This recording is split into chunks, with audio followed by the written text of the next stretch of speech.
नमस्कार। राजस्थान सरकार के राज्य कर्मचारियों के लिए वेतन बिल का भुगतान IFMS 3.0 पोर्टल पर शुरू किया जा चुका है। इस संबंध में वित्त वर्ष 2024-25 यानी कि 1 अप्रैल 2024 से कुछ महत्वपूर्ण जानकारियां जो आपको IFMS 3.0 पे अपडेट करनी है, जिससे कि मार्च महीने का जो वेतन है, क्योंकि अगला वित्त वर्ष हमारा 1 मार्च से शुरू हो गया है, तो इसी स्थिति में यहाँ पे आपका जो वेतन है वो फरवरी तक ही 23-24 तक बनाना था।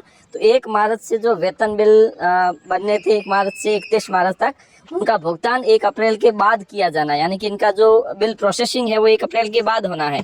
इससे पूर्व एज ए DDO के रूप में आपको कौन कौन से कार्य IFMS 3.0 पोर्टल पे करने हैं, उस संबंध में कुछ आवश्यक निर्देश राजस्थान सरकार वित्त विभाग कोष और लेखा की ओर से दिए गए हैं।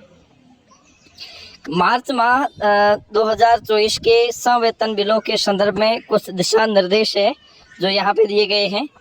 संवेतन बिल है वो लेखानुदान वर्ष 2024-25 में उपलब्ध मदों से मैप कर बनाए जाएंगे। ठीक है, ये चीज़ आपको ध्यान में रखनी है। विभाग द्वारा नवीन और प्रदर्शित मदों में कार्यालयवार पद आवंटन और अन्य बजट नियंत्रण अधिकारियों को बजट आवंटन इत्यादि की आवश्यकताओं की पूर्ति IFMS पर किया जाना सुनिश्चित करें, अन्यथा DDO को संवेतन बिलों के डेटा उपलब्ध नहीं होंगे।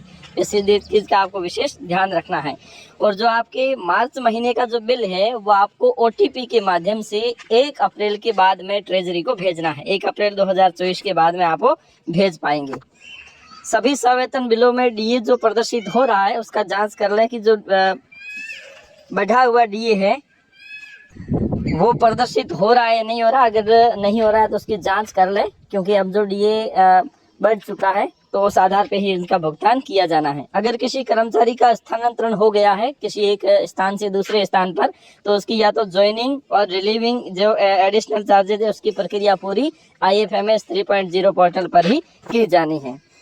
अगर कोई ऐसा बिल हो जो पूर्व के माह का हो, चाहे वो DA का हो, एरियर का हो या सैलरी एरियर का हो, तो वो भी उसका भुगतान भी 1 अप्रैल 2024 के बाद में IFMS 3.0 पोर्टल पर ही करना है।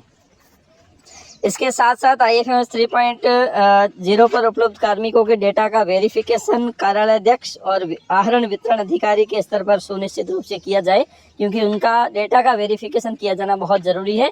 उसी के आधार पर ही संपूर्ण साल की जो प्रोसेसिंग है वो आसानी से हो सकेगी, किसी भी प्रकार का समस्या किसी प्रकार की ना आ सके। विभागाध्यक्ष स्तर पर IFMS 3.0 से ही कार्यालयाध्यक्ष और आहरण वितरण अधिकारी के डिक्लेरेशन किए जाने सुनिश्चित किया जाए। एडिशनल चार्जेज में ऑप्शन है वो HOD लॉगिन में दिए गए। HOD लॉगिन में एडिशनल चार्ज अगर आप करते हो तो कोई DDO एज ए DDO के रूप में कोई दूसरा चार्ज आपने ले रखा किसी अन्य विभागाध्यक्ष के रूप में, तो वहाँ पर भी वो DDO लॉगिन पर उपलब्ध कराए जा चुके। तो इस स्थिति में आपको IFMS 3.0 पोर्टल पर ये सारे अपडेट कर लेने हैं, ताकि मार्च महीने के वेतन का भुगतान है वो 1 अप्रैल 2024 के बाद आसानी से किया जा सके। आज के लिए इतना ही, धन्यवाद।